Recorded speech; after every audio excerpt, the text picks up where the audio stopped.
ప్రశ్న ఎవరైనా అడిగితే సమాధానం ఉండదు. అవును ఇదంతా మామూలే ఎప్పుడు జరిగేది, కమ్యూనికేషన్స్ ఉన్నాయి, అవేర్నెస్ క్యాంప్స్ ఎప్పుడు జరుగుతూనే ఉన్నాయి, ఆ క్యాంపెయిన్ జరుగుతూనే ఉంది, కాబట్టి ప్రత్యేకంగా ఈ ప్రభుత్వం చేసినట్టు ఏమీ లేదని కనకారావు గారు మాట్లాడుతున్నారు. అది చాలా దురదృష్టకరం. ఇప్పుడే కాదు, ఎప్పుడైనా సరే నేచురల్ కెలామిటీస్ వస్తున్నప్పుడు ఇలాంటి విపత్తుల టైంలో మనం జనాల్ని వాళ్ళలో అవేర్నెస్ క్రియేట్ చేయాలి, వాళ్ళని సంసిద్ధం చేయాలి, అవసరమైన చోట క్యాంప్స్ నిర్వహించాలి, క్యాంపులకు తరలించాలి. వాళ్ళు కూడా మన మీద గౌరవంతో నమ్మకంతో ఆ క్యాంపుల్లోకి రావాలి. వచ్చిన వాళ్ళని మనం గౌరవంగా ట్రీట్ చేయాలి. ఇది ఒక ఎత్తు. ఇదేంటి, నష్ట నివారణలో భాగంగా మనం చేయగలిగినంత చేయాలి.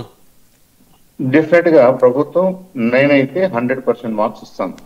నాకు 77 దివిసీమ తుఫాన్ దగ్గర నుంచి అన్ని మేజర్ తుఫాన్లు మా ప్రాంతంలో, ఇది కృష్ణా, గుంటూరు, ప్రకాశం, మేము ఎక్కువగా హిట్ అయ్యేది ఇక్కడే కాబట్టి అనేక సందర్భాల్లో మనం చూసాం. ఆయా ప్రభుత్వాల ప్రయత్నాలు చేస్తూ వస్తున్నాయి, కాదంటలేదు నేను. ఇవాళ ఉన్న టెక్నాలజీని వాడుకోవటంలో, సమర్థవంతంగా వాడుకోవటంలో, ఆర్టీజీఎస్ ఫెసిలిటీస్ ని వాడుకోవటంలో డెఫినెట్ గా ఈ ప్రభుత్వం ఇంతవరకు జరిగిన ఎఫర్ట్స్ లో బెస్ట్ ఎఫర్ట్ అని మనం చెప్పుకోవాలి, తప్పదు. ఓకే.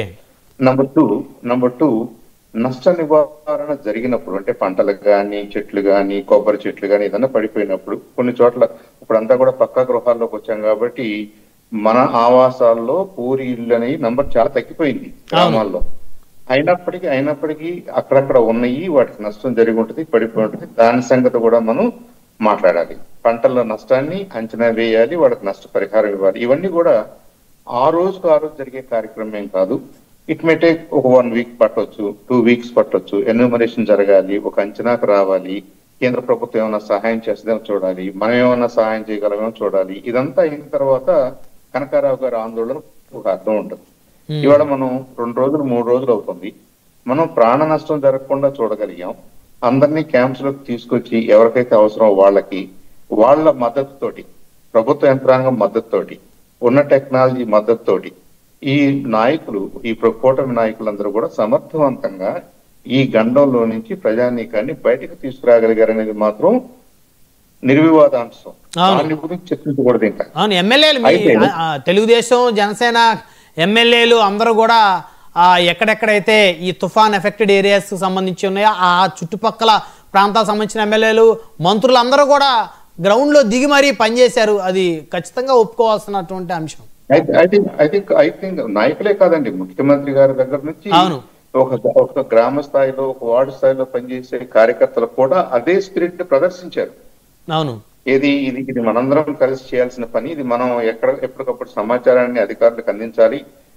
రిపోర్ట్ చేయడం ద్వారా ప్రజల్ని కొద్దిగా ఎంకరేజ్ చేసి ఆ స్కూల్ దగ్గరకు, ఇంకో సెంటర్ కు పంపించడం ద్వారా నష్టం తగ్గించుకోవచ్చు అనేది ఆ అవేర్నెస్ ప్రజానీకంలో కూడా వచ్చేసింది. వాళ్ళని కూడా మనం అభినందించాలి.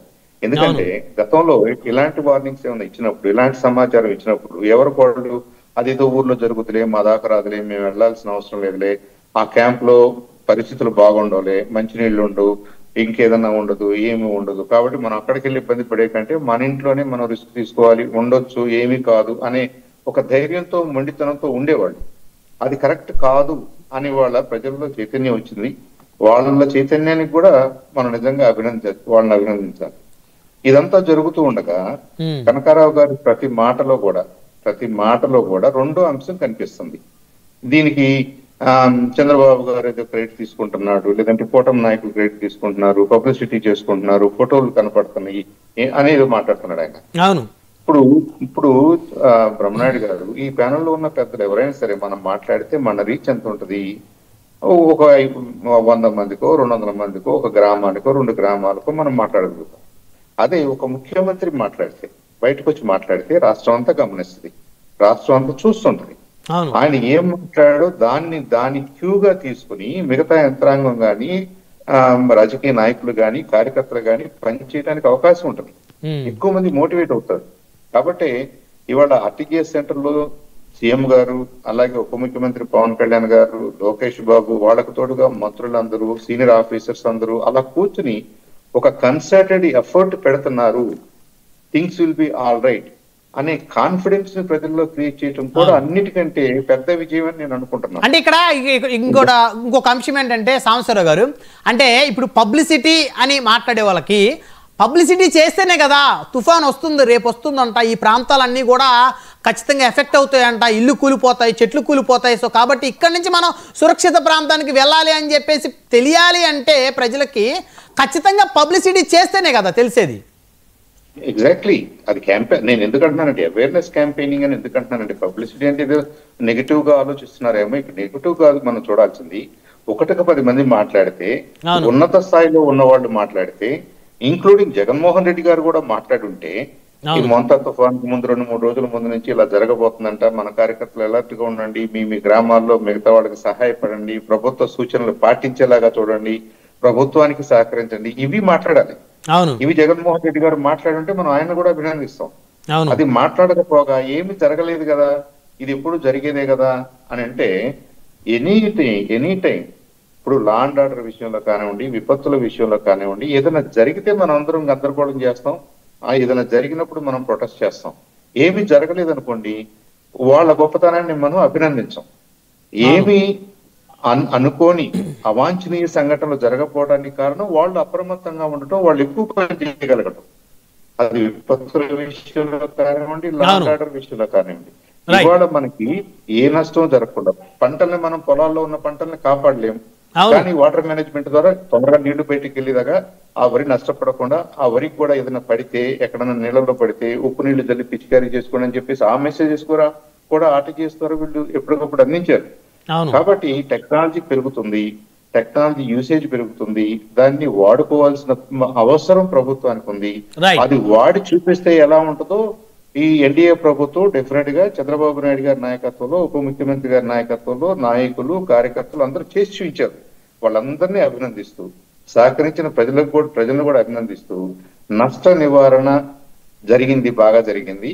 జరిగిన నష్టానికి కంపెన్సేషన్ ఎలా అనేది ఆన్గోయింగ్ యాక్టివిటీ కాబట్టి డెఫినెట్ గా వైఎస్ఆర్ వాళ్ళకు అడిగే అంత ఛాన్స్ ఇవ్వకుండానే ప్రోయాక్టివ్ గా దాన్ని అసెస్ చేసి ఉన్న రిసోర్సెస్ ను వినియోగించుకుని నష్టపరిహారాన్ని చెల్లించే దిశగా ప్రభుత్వం అడుగులేస్తుందని చెప్పి ముఖ్యమంత్రి గారు చెప్తున్నప్పుడు, I think we need to give them some time.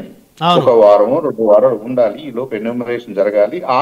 అంటే ఇప్పుడు నష్టం ఎంత జరిగింది అనేది పూర్తిగా పర్ఫెక్ట్ గా ఒక అంచనాకు వచ్చి, ప్రభుత్వం బడ్జెట్ ఏంటి, ఎంత ఇవ్వగలం, దేనికి ఎంత అలొకేట్ చేయాలనే దాన్ని కూడా అందరూ డిస్కస్ చేసుకోవాలి కదా. మంత్రులతో కూర్చొని ముఖ్యమంత్రి డిస్కస్ చేయాలి. ఈ రోజు నష్టం జరిగింది, తుఫాన్ వచ్చింది, రేపు పొద్దున్నే అనౌన్స్మెంట్ అంటే బహుశా అది ఇప్పటి వరకు ఈ దేశంలో ఏ రాష్ట్రం సాధ్యపడలేదేమో.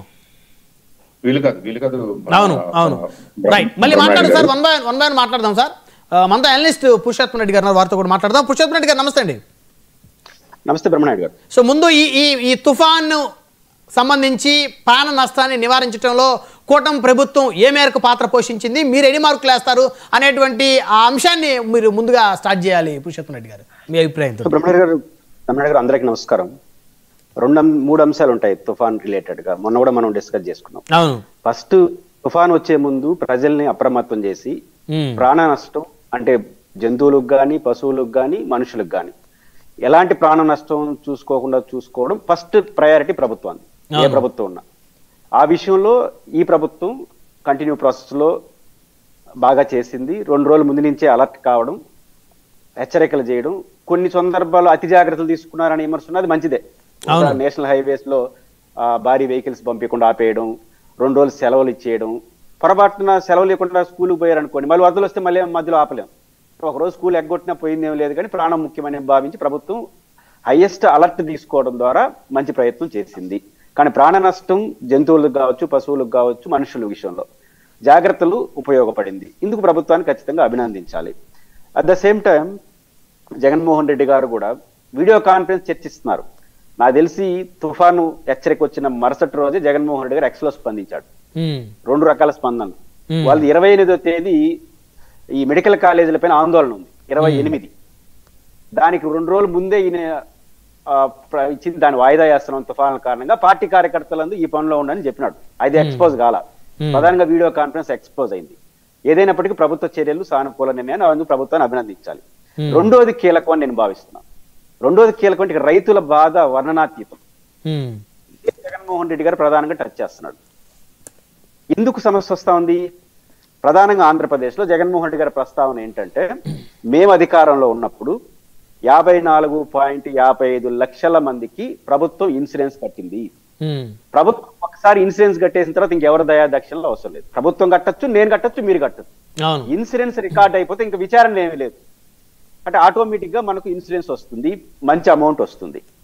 ఈ ప్రభుత్వం ఇప్పటి వరకు అధికారంలోకి వచ్చిన తర్వాత లోన్లు తీసుకున్న వాళ్ళు మాత్రమే రికార్డ్ అయ్యారు, అది 19 లక్షలు. 55 లక్షలు మందికి ఈ ప్రభుత్వం ఇన్సూరెన్స్ కట్టడం ద్వారా వాళ్ళందరికీ ఆటోమేటిక్ గా పంట నష్టం వచ్చే వాళ్ళందరికీ రికవర్ అయిపోతుంది. ఇంకా ప్రభుత్వ లెక్కలతో పని లేదు. ఇప్పుడు 19 లక్షలే రికార్డ్ అయింది కాబట్టి ఇప్పుడు ప్రభుత్వం గుర్తించడం, ప్రభుత్వం ఎంత నష్టపరిహారం ఇస్తుందో ఇవన్నీ ఏమీ చేయలేము. ఇది ప్రధానమైన సమస్య. దీనికి ప్రభుత్వం బాధ్యత తీసుకోవాలనేది జగన్మోహన్ రెడ్డి గారు. దీనికి ఖచ్చితంగా ప్రభుత్వం రెస్పాన్స్ కావాలి. ఇప్పుడు ఏం కూడా చేయలేము. ఇప్పుడు నష్టం ఇన్సూరెన్స్ అయితే రికార్డెడ్, ఇప్పుడు ఇన్సూరెన్స్ లేదు. వీళ్ళు పోతారు, చర్చిస్తారు, మాట్లాడతారు. 10,000 రూపాయలు ఇప్పుడు తెలుగుదేశం పార్టీ నాయకులు గురుమూర్తి గారు చెప్పారు, ఇన్ని వేల రూపాయలు ఇస్తాను. ఇది ఎంత అందంగా ఉంటుందో మా చిత్తూరు జిల్లా లెక్క చెప్తా. ఎంత అందంగా ఉంటుందో, ఎంత దారుణంగా ఉంటుందో అక్కడ చెప్తా. ఎంత దారుణం అనే పదం ఆడుతుందా. 6 నెలల క్రితం, ఈ ప్రభుత్వాన్ని కాదు, ప్రతి ప్రభుత్వం ఇదే జరుగుతుంది. 6 నెలల క్రితం బ్రహ్మనాయుడు గారు మా చిత్తూరు జిల్లాలో పెద్ద రగడ జరిగింది, మామిడి రైతుల రగడ. గుర్తుందా? మామిడి రైతులు యుద్ధం జరిగింది. జగన్మోహన్ రెడ్డి గారు బంగారుపాలికి రావడం, గొడవ జరిగింది కదా. ఆ రోజు ఇచ్చిన హామీ ఏంటో తెలుసా? చంద్రబాబు నాయుడు గారు ఫ్యాక్టరీ యజమానులను, గుజ్జు ఫ్యాక్టరీని ఆదేశించి ఏం చెప్పారు తెలుసా? 45,000 మంది రైతులు 4.50 లక్షల టన్నులు తోతాపూరి మామిడిని ఫ్యాక్టరీలకు తరలించారు. అప్పుడు ముఖ్యమంత్రి గారు ఇచ్చిన హామీ ఏంటంటే, ప్రభుత్వం నుంచి 4 రూపాయలు కిలోకి, 4 రూపాయలు, ఫ్యాక్టరీల నుంచి 8 రూపాయలు, మొత్తం 1 కిలోకి 12 రూపాయలు ఇస్తామని చంద్రబాబు గారు ఆన్ రికార్డు చెప్పి ఎంఆర్ఓల్ని, అధికారుల్ని, వ్యవస్థను పంపించి ఫ్యాక్టరీలు తరలించేశారు. 4.50 లక్షల టన్నులు. గుడ్, బాగుంది కదా. ఇప్పటికి 5 నెలలు అయింది. మొన్న ధర్నా చేస్తే ప్రభుత్వ వాటాగా 180 కోట్లు ఇచ్చినారు. 5 నెలల తర్వాత ప్రభుత్వ వాటా. ఇప్పటికి 6 నెలలు అవుతా ఉంది. ఫ్యాక్టరీ కూడా 1 రూపాయి ఇట్లా. 6 నెలల తర్వాత సంగతి చెప్తున్నాం. మా చిత్తూరు జిల్లా సంగతి. ప్రభుత్వం ఎంఆర్ఓల్ని, కలెక్టర్ని దగ్గరుండి 5.40 లక్షల మంది టన్నులు పంపిస్తే మేము 8 రూపాయలు ఫ్యాక్టరీలు ఇస్తామని ప్రభుత్వం చెప్తే తోలేట కదా. 1 రూపాయి లేదు. 6 నెలలు అవుతుంది. ప్రభుత్వ హామీలు ఎట్టామలు అవుతాయనేది ఇది ఒక ఉదాహరణ చెప్తాను. 6 నెలలు అవుతుంది, ఫ్యాక్టరీ వాట ఇవ్వలేదు. 360 కోట్లు. ఒక చిత్తూరు జిల్లా ఎక్స్పీరియన్స్ చెప్తున్నా. 6 నెలలు అయిపోయింది. బ్రహ్మనాయుడు గారు పెద్ద యుద్ధం జరిగింది, రాజకీయ యుద్ధం. రెస్పాన్స్ ఏంటి? రాలా. ఈ 180 కోట్లు ప్రభుత్వ వాటా కూడా 5 నెలల తర్వాత ఆందోళన చేశారు రైతులు. అప్పుడు బ్యాంక్ అకౌంట్ లో వేశారు. రైతులు ఆందోళన చేస్తే 5 నెలల తర్వాత 180 కోట్లు. ఏమి చేసినా కూడా ఫ్యాక్టరీ ఓడి వాటా ఇంతవరకు రూపాయి ఇలా. ఇప్పుడు ప్రభుత్వాలు చేసే అస్యూరెన్సులు, హామీలు ఎకరాకు 10,000, 20,000. మా చిత్తూరు జిల్లాకేమో 6 నెలలైనా రాలా. ఇప్పుడు ఇచ్చే హామీలు ఎన్ని రోజులకు అమలు అవుతుందో మీరు చెప్పండి జర్నలిస్ట్ గా. కాబట్టి అదే ఇన్సూరెన్స్ ఉంటే, అవును, ప్రభుత్వ హామీ కాకుండా ఇన్సూరెన్స్ ఉంటే ఆటోమేటిక్ గా వస్తుంది. ఆటోమేటిక్ గా ఎవరు ఇవ్వాల్సిన అవసరం లేదు కదా. ఖచ్చితంగా ప్రైమరీగా రెస్పాన్సిబిలిటీ తీసుకోవాలి ప్రభుత్వం. కాబట్టి నేను చిత్తూరు జిల్లా ఎక్స్పీరియన్స్ చెప్తున్నాను. ఇది రికార్డ్ కాదని. ఇప్పుడు ఒకవేళ ప్రకటించినప్పటికీ కూడా, ప్రభుత్వం ప్రకటించినప్పటికీ కూడా డబ్బులు రావడానికి, నష్టపోయినటువంటి బాధితులకు రావడానికి సమయం పడుతుంది అనేది అర్థమవుతుంది స్పష్టంగా. సమయం కాదు, ఇస్తారనే డౌట్. ఇప్పుడు చిత్తూరు జిల్లా రైతులు చేతులు ఎత్తేసినారు, ఈ ఫ్యాక్టరీ వాళ్ళు ఇంకెవరు, ఇది హామీనే.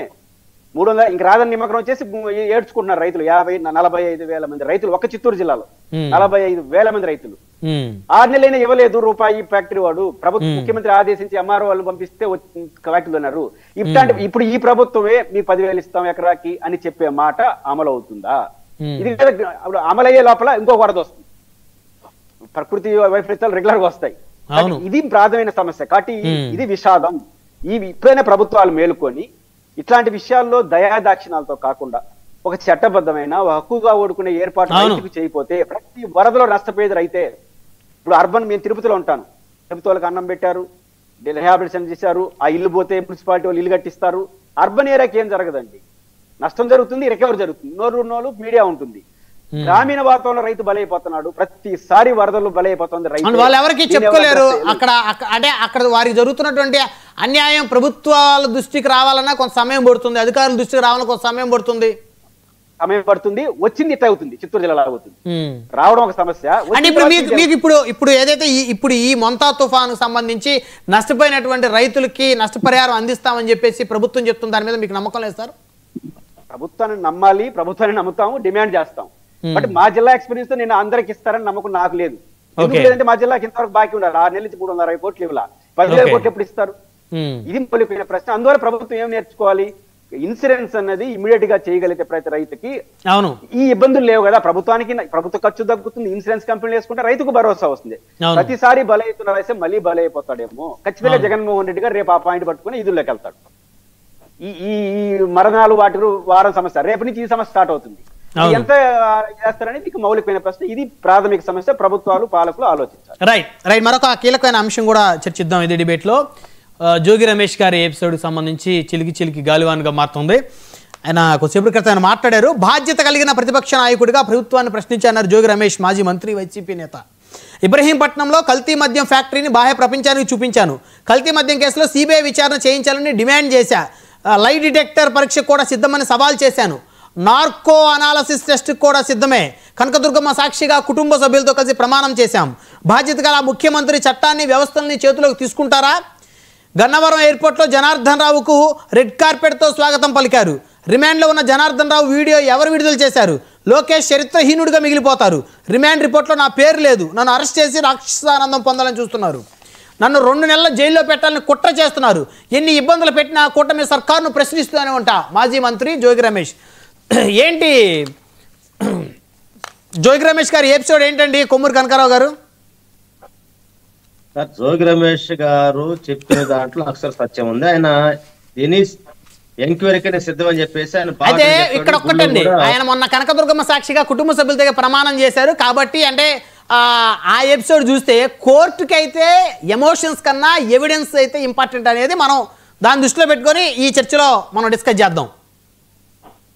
ఇప్పుడు ఒకవేళ కొంతమంది నిందితులు తప్పు చేసి నేను ఖచ్చితంగా తప్పు చేయలేదు భగవంతుడి మీద ఒట్టు అని చెప్తారు. కొంతమంది కోర్టులు భగవద్గీత మీద లేకపోతే వారికి ఏ మతం మీద నమ్మకం ఉంటే ఆ గ్రంథం మీద ప్రమాణం చేసి చెప్పేటప్పుడు నేరస్తులు కూడా మేము నిజమే చెప్తామని చెప్తారు. కొంతమంది నేరస్తులు వారు నిజం చెప్పకుండా అబద్ధం కూడా చెప్తారు శిక్ష తప్పించుకోవడానికి అనేటువంటి ఒక చర్చ కూడా నడుస్తోంది. కనకారావు గారు ఏమంటారు? సార్, ఎవరు ఎన్ని చెప్పినా కూడా అంతర్గతంగా దేవుడు దగ్గర భయపడతారండి. ఆ దేవుడు చెప్పాడు కాబట్టి దాన్ని మనం విశ్వసిద్దాం. ఓకే, తర్వాత ఎంక్వైరీ చేసుకోమన్నాడు కదా. అయితే ఇప్పుడు ఒకటండి, జోగి రమేష్ గారి మీద వ్యక్తిగత కక్ష పెట్టుకున్నారు చంద్రబాబు నాయుడు గారు, లోకేష్ గారు. ఎందుకంటే ఆ రోజు వాళ్ళ ఇంటి మీదకి వచ్చి దాడి చేసిన దాంతో అని చేశారని వాళ్ళు ఏదైతే ఆ కక్ష పెట్టుకొని ఖచ్చితంగా ఒక ఉద్దేశం ఎప్పుడు నుంచో ఉంది. ఇప్పుడు కొత్త కాదు. టీడీపీ పార్టీ ఆఫీస్ మీద దాడి కేసు కూడా ఇరికిచ్చారు. మళ్ళీ ఇప్పుడు మద్యం కేసులో కూడా అసలు మద్యాన్ని బయట తెచ్చింది తనే. ఏదైతే ఇబ్రహీంపట్నం పరిసర ప్రాంతాల్లో జరుగుతున్నటువంటి కల్తీ మద్య వ్యవహారం మొత్తాన్ని బయట పెట్టింది అతనైతే, చివరికి అతను ముద్దాయిగా పెట్టేటువంటి దుర్మార్గం అంటే దొంగ అన్నట్టుగా జనార్దన్ రావు అనే వ్యక్తి పోలీసుల విచారణలో కొన్ని విషయాలు కూడా చెప్పినట్టు తెలుస్తా ఉంది. కనకారావు గారు అతను టీడీపీ మనిషి అంటే వాడిని కావాలని చెప్పించారు అతని చేత. జోగి రమేష్ గారు డబ్బులు ఇస్తామన్నారంట, 3 కోట్ల రూపాయలు ఆస్తి చూపారంట. ఈయనే పూర్తిగా కర్తకర్మ క్రియ ఈ కల్తీ లిక్కర్ సంబంధించి అని చెప్పేసి ఆయన చెప్తున్నారు జనార్దన్ రావు గారు. సార్, జనార్దన్ రాయుడు గారు ఇప్పుడు చెబుతున్నాడండి, 16 నెలల నుంచి గవర్నమెంట్ వచ్చిన కాడి నుంచి జరుగుతున్నటువంటి ప్రక్రియలు ఎందుకు ఇప్పుడు దాకా ఎందుకు ఊరుకున్నారు అంటే అతని పాత్ర ఉంటే అంటే ఏంటంటే ఒక విపత్తు ఏదైతే మెడికల్ కాలేజీల విషయాన్ని తెర మీదకి వచ్చినాక దాన్ని డైవర్ట్ చేయడం కోసం ఏదైతే భస్మాసురులాగా తన హస్తం ఏదో తన మీద పెట్టుకుని చచ్చిపోయినట్టు ఇది ఒకటి తెర మీద తెచ్చి చూపించబోయారు. చివరికి అది చుట్టుకునే క్రమంలో దాని మరి జోగి రమేష్ అని చెప్పేసి ఒక ఎంత దుర్మార్గం ఉంటండి. ఐబీఆర్ కాల్స్ ఉంటాయి కదా, టీడీపీలు ఎప్పుడు ఒక కాల్స్ పెట్టి సర్వే చేపిస్తా ఉంటారు. దాంట్లో ప్రతి సెల్ ఫోన్ కి ఏదైతే జనార్దన్ నాయుడు చెప్పాడు అని చెప్పేసి అని వీళ్ళు ప్రాపగండ చేస్తారండి. అంటే జనం మీద బలవంతం రుద్ది జోగి రమేష్ గారిని ఇబ్బంది పెట్టినటువంటి కక్షలో భాగం తప్ప లెక్కల విషయం లేదు. కల్తీ లెక్కల విషయంలో రమేష్ గారికి ఎట్లాంటి సంబంధం లేదు. జరుగుతుంది కదా, లెక్కలు మొత్తం పెద్ద అవినీతి జరుగుతుంది. పెద్ద మీరు చెప్పారు కదా, బయట చేశారు కదా, మీరే చేస్తారు కదా. నువ్వు సిబిఐ ఎంక్వైరీ ఏంటి తప్పే ఉంది కోరుకున్నాడు కదా, ఆయన అడిగాడు కదా. జోగి రమేష్ గారు సిబిఐ ఎంక్వైరీ ఏమన్నాడు కదా. ఎందుకంటే ఈ రోజు మీ చేతిలో ఉన్న సిట్టు కావచ్చు, మీ చేతిలో ఉన్న అధికారులు కావచ్చు, మీ మాట్లాడారు. అదేవిధంగా ఈ ప్రభుత్వం చేతిలో సిట్టు ఉంటే ఆ రోజు 5 సంవత్సరాల పాటు మీ చేతిలో సిట్టు ఉన్నట్టే. మేము అందుకు అడుగుతున్నామండి. ఈ రోజు సిబిఐకి ఏమని అడుగుతున్నాడు, ఏమండి నష్టం ఏంటి? సిబిఐని అసలు సిబిఐ ద్వారా ఎంక్వైరీ చేసి బయటకు వస్తాయి కదా. మీరు సిబిఐలో మీ కేంద్రంలో మీరు కూడా భాగస్వామి ఉన్నారు కదా. ఎందుకంటే మీకు తెలుసు వాస్తవాలు బయటకు వస్తే వాళ్ళకి చివరికి వాళ్ళ కంట్రోల్ పుడుచుంటది కాబట్టి సిబిఐ అనేటువంటిది రావద్దని చెప్పి ఒకసారి విదేశీ గత ప్రభుత్వంలో 2014 మధ్య ఆంధ్రప్రదేశ్ అడుగు పెట్టాలంటే సిబిఐ మా పర్మిషన్ లేకుండా రావడానికి లేదా తీర్మానించారు కదా. అందువల్ల ఆయన చేతుల్లో ఉన్నటువంటి వ్యవస్థల మీద తప్ప మిగిలిన వ్యవస్థల మీద నమ్మకం లేదు. అసలు రాజ్యాంగం పరమైనటువంటి వ్యవస్థల మీద చంద్రబాబు నాయుడుకి ఎలాంటి నమ్మకం లేదు. అందువల్ల ఏంటంటే ఒక కక్ష జోగి రమేష్ అనేటువంటి అతన్ని ఎట్లయినా సరే జైల్లో పెట్టాలి, ఒక పైచాచిక ఆనందాన్ని పొందాలని చూస్తున్నారు. అదేవిధంగా లోకేష్ గారు వాళ్ళ కళల్లో, వాళ్ళ అమ్మ కళల్లో, అదేవిధంగా వాళ్ళ తండ్రి కళల్లో ఆనందం చూడటం కోసం జోగి రమేష్ గారు ఏదైనా సరే ఏ రీతిగా సరే ఎట్లయినా సరే ఈ కేసులో కల్తీ లిక్కర్ కేసులు ఏదైతే ఉందో దాంట్లో చేర్చాలనేసి అయితే జానకిరామ్ వాళ్ళు ఉన్నారో వాళ్ళ ద్వారా చెప్పడానికి ప్లాన్ జరుగుతా ఉంది. మరి ఇందాక అన్నారు కదా, ఇప్పుడు గన్నవరం నుంచి వచ్చారు, హ్యాపీగా తీసుకొచ్చారు. ఒక కస్టడీలో ఉన్నప్పుడు ఒక వాయిస్ ఏదైతే రికార్డు ఉంది ఎట్లా బయటకు వచ్చిందండి అసలు అది? అంటే మీరు కావాలని చెప్పి జనం మీదకి ఒక భావాన్ని రుద్దుతున్నారు. అంటే మీ భావాన్ని మొత్తాన్ని కూడా రుద్దుతున్నారు.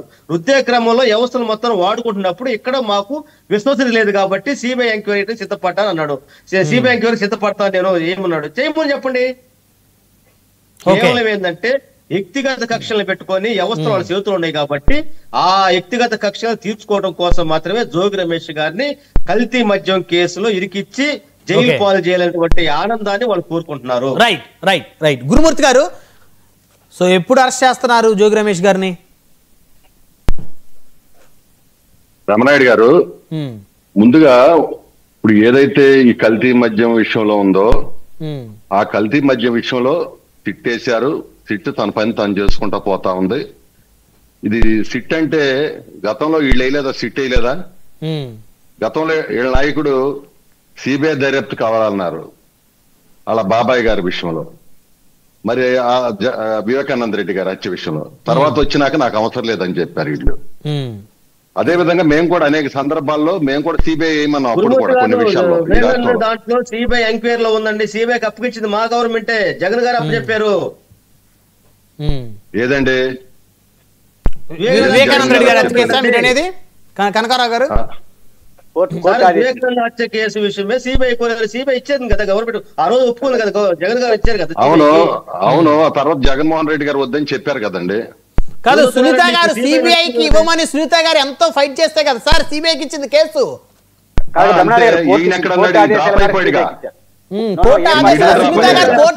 కాదు సరే, మీ పార్టీ నాయకులు కాబట్టి ఒక పురుషోత్తమ రెడ్డి గారు, వివేకానంద రెడ్డి గారు కుమార్తె సునీత గారు ఆవిడ కోర్టుకు వెళ్ళి మరి సిబిఐ ఎంక్వైరీ వేయించుకున్నారా, లేకపోతే జగన్ గారు సిబిఐ ఎంక్వైరీ వేయించారా? తెలుగుదేశం పార్టీ అధికారంలో ఉన్నప్పుడే సిబిఐ ఎంక్వైరీకి ఆదేశాలు వచ్చినాయి. తెలుగుదేశం పార్టీ అప్పుడు ఎన్నికల టైంలో ఇది రాజకీయం అవుతుందని సునీత గారు వెళ్తే కోర్టు ఆదేశించింది. ఆంధ్రప్రదేశ్ ప్రభుత్వం వేసిన సిట్టు వద్దు, సిబిఐ విచారణ కోర్టు ఆదేశాల మేరకు ఆ రోజు సిబిఐ వేసింది. అప్పుడు ఎన్నికల టైం, అది వైసీపీకి ఏం సంబంధం లేదు. ఆ తర్వాత జగన్ గారు సిబిఐ వద్దని కూడా చెప్పినట్టుగా మనకు తెలుసు కదా. ఓకే గురుమూర్తి గారు మీరు కంటిన్యూ చేయండి. ఓకే, థ్యాంక్ యూ అండి, థ్యాంక్ యూ అండి. నిజాలు బతికించినందుకు థ్యాంక్ యూ. అంతేనండి, అది కూడా తప్పు అంటారేమో అనుకున్నాను, పోన్లే ఏదన్నా చెప్పారు. సరే, ఏదేమైనప్పటికీ కూడా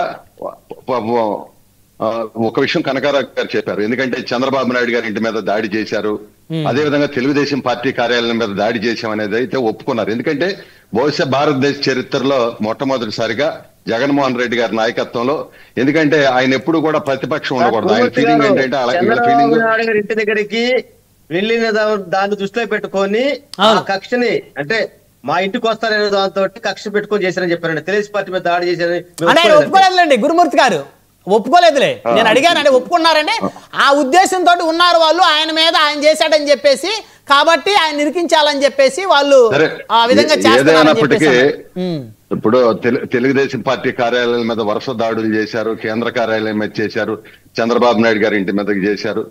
కానీ మేమెప్పుడు కూడా ఎక్కడ కూడా అలాంటి పిచ్చి పనులు మాకు అలవాటు లేదు. అదే విధంగా ఈ రోజున కల్తీ మద్యం, ఎందుకంటే కల్తీ మద్యాన్ని మేమేదో కుటీర పరిశ్రమలను కూడా చెబుతున్నారు వాళ్ళు.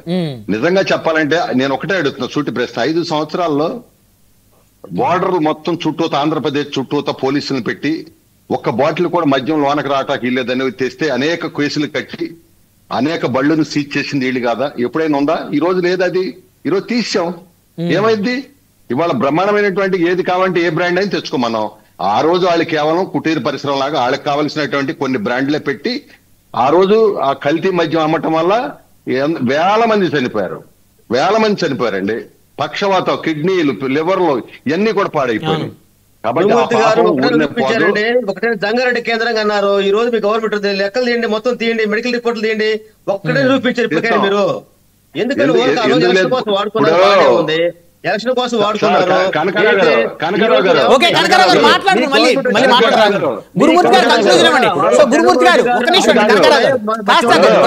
ఆ మధ్య మీద దాదాపు సంవత్సరం పాటు ఉంది. ఎంతమంది చనిపోయారు చెప్పండి? మీ గవర్నమెంట్ లో జరిగింది కదా. సార్ బ్రహ్మాండ దీంట్లో వాస్తవం చెప్పాలండి. జగన్మోహన్ రెడ్డి గారు టైం అగ్రిమెంట్ చేసుకున్న కంపెనీ లెక్కరే మీ గవర్నమెంట్ వచ్చినా కూడా అమలు చేశారు. దాంట్లో ఎవరైనా సరే జబ్బు చచ్చిపోయారా? మీరు ఏ జంగారెడ్డి చెప్తున్నారు? జంగారెడ్డి కేంద్రంగా ఏదైతే లెక్కర మద్యం వల్ల ఆరోగ్యం దెబ్బతిని చెప్పేసి అని చెప్పారు వెస్ట్ గోదావరి జిల్లాలో. ఎక్కడ చూపించారండి? రికార్డు ఏంటి? మీ నాయకుడు 30,000 మంది మహిళలు మిస్సారు. ముగ్గురు చూపించారు. అన్ని అబద్ధాలు, మోసాలు, జనాన్ని ట్రాన్స్పోర్ట్ చేసి ఈ రోజు కుటీర పరిశ్రమ మీ గవర్నమెంట్ లో వారిని చెప్పనివ్వండి, వారు మాట్లాడండి. కనకారావు గారు, బ్రహ్మనాయుడు గారు ఇప్పుడు ఆయన మాట్లాడినంతసేపు ఎన్నో మాటలు మాట్లాడతాడు మా మీద. అవును, మేము మాట్లాడుతుంటే ఒక నిమిషం కూడా ఓర్చుకోలేదు. ఇప్పుడు ప్రతిపక్షాలు ఉన్నారు కాబట్టి వారి వాయిస్ ని కూడా వినపడిద్దాం. గురుమూర్తి గారు, మేము ఎప్పుడైనా అట్లాగే మేము కూడా అప్పుడు కూడా ఇట్టగా ఉండేవాడు. మాదేదో మా లైన్ చెప్పుకోమానండి. ఆయన లైన్ చెప్పినప్పుడు నేను మాట్లాడాను. ఇప్పుడు ఫైనల్ గా జోగి రమేష్ గారిని ఎప్పుడు లోపలేస్తున్నారు అది చెప్పండి. ఖచ్చితంగా చట్టం తన పని చేసుకుంటూ పోతుంది. ఎప్పుడు వేస్తారు దానికి సంబంధించినటువంటి సాక్ష్యాలు అన్ని కూడా ప్రభుత్వం దగ్గర ఉండే. ఈ దశలో మేము ఈ విషయం మీద మేము మాట్లాడటం కరెక్ట్ కాదు. ఖచ్చితంగా తప్పు చేసిన వాళ్ళు లోనకి వెళ్లాల్సిందే. దీంట్లో జోగి రమేష్ గారు కూడా తప్పు చేశారని అంటారు మీరు కూడా?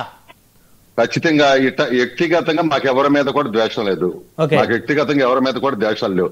ఎందుకంటే ఊరినే ఎవిడెన్స్ లేకుండా కళ్ళు మూసుకుని తీసుకెళ్లేస్తే రేపు పొద్దున ఇబ్బంది అవదా?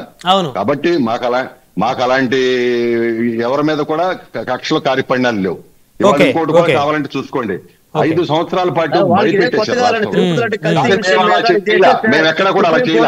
రాష్ట్రంలో ల్యాండ్ ఆర్డర్ కానివ్వండి లేకపోతే గతంలో 5 సంవత్సరాలు ఎవరు కూడా తెలుగుదేశం కార్యకర్త ఉన్న వాళ్ళు బయటికి రానివ్వకుండా ఇబ్బంది పెట్టారు.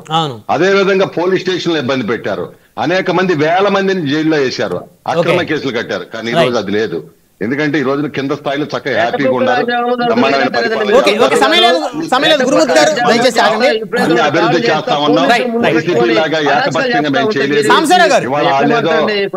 వాళ్ళలాగా ఈ అప్రచారంగా మేము ప్రవర్తిస్తాం. గురుమూర్తి గారు సమయం లేదు. సాంబశివరావు గారు, ఎమోషన్సా ఎవిడెన్సా? ఎమోషన్స్ తో మాట్లాడుతూ ఉన్నారు జోగి రమేష్ గారు. అమ్మవారి సాక్షిగా ఆయన కుటుంబంతో కలిసి ప్రమాణం చేశారు. అదేవిధంగా లైవ్ డిటెక్ట్ టెస్ట్కి సిద్ధమన్నారు. అసలు నాకు సంబంధం లేదు, నేను ఏ తప్పు చేయలేదని అంటున్నారు. కానీ ఈరోజు ఆయన చాలా ఇంకా ఆవేదనతో మాట్లాడారు.